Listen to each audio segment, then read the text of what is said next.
All right, y'all, let's get straight to it. So grab a bowl and then add 1/4 a cup plus 2 tablespoons of chickpea flour.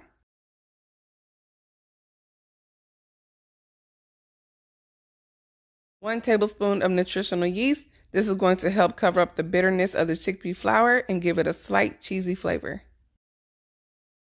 Followed by 1/4 to half a teaspoon of black salt. This is the caloric black salt, which is also known as the eggy salt. It's going to give this omelet an eggy flavor.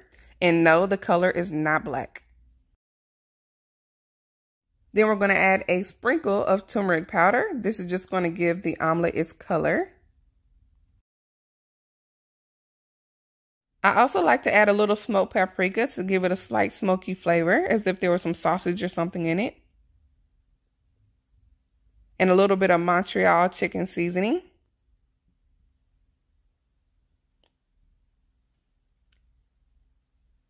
And a sprinkle of black pepper.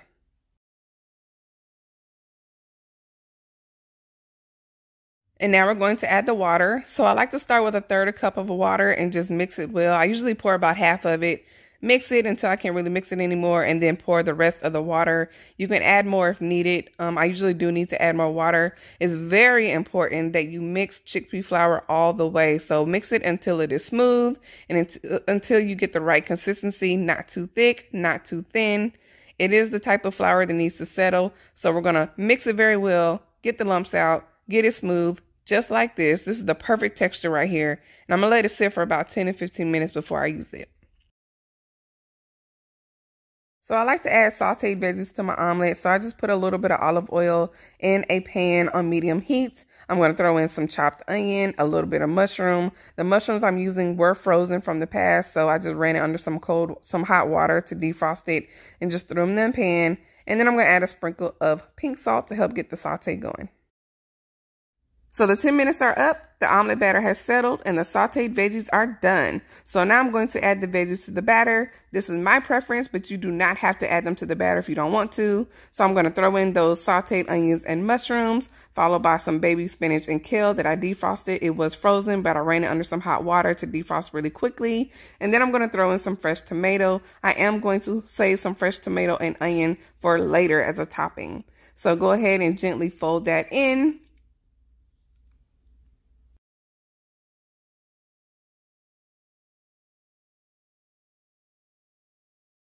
Now make sure your pan is on medium heat and spray it with a non-stick spray. This is very important so the omelet does not stick. Pour your omelet into the pan and spread it out as evenly as possible. You do not want it to be thick in any places, so you want to make it as flat and thin as possible without any holes or gaps.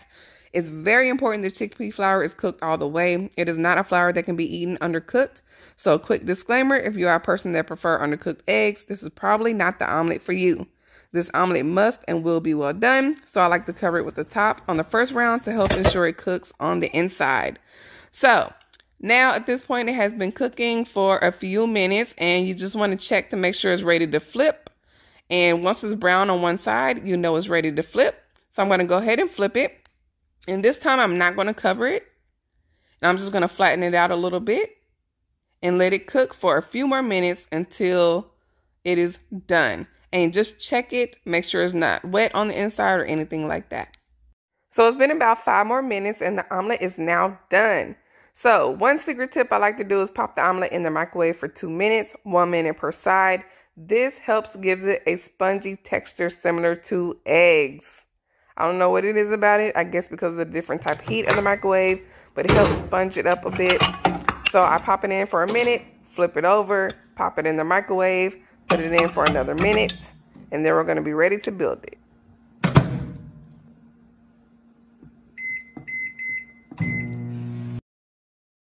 So now for the fun part. Look at how beautiful this is looking, y'all. It's looking good. So I'm going to go ahead and place it on my serving plates. And the first thing I'm going to do is take half of an avocado, mash it up, and spread that across one side of the omelet.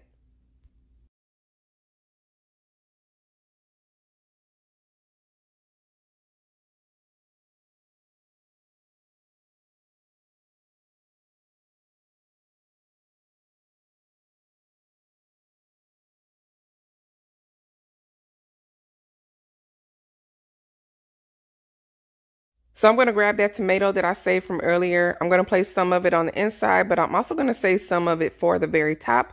I'm also going to do the same with the onion that I saved from earlier.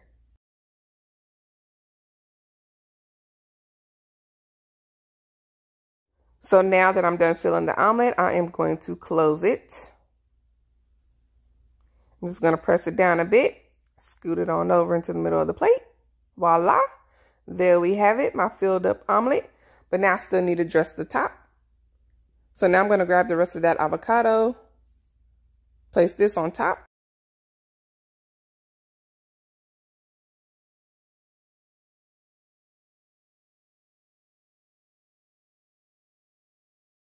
Followed by some delicious chili garlic sauce, y'all. I love this stuff and I love eating it on omelets. It's like sriracha, but it has more flavor. So if you like a little spice, I recommend trying this chili garlic sauce. So good. Then I'm going to add the rest of the onion, followed by the rest of the tomatoes.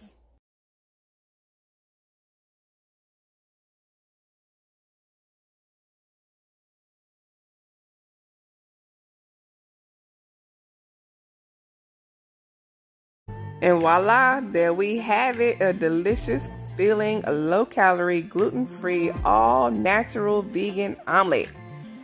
I am serving it with a couple of Beyond Beef sausages and a few strawberries on the side. If you enjoyed this recipe, give it a thumbs up, and if you're going to try it out, drop it in the comments below. And until next time, y'all, peace and love.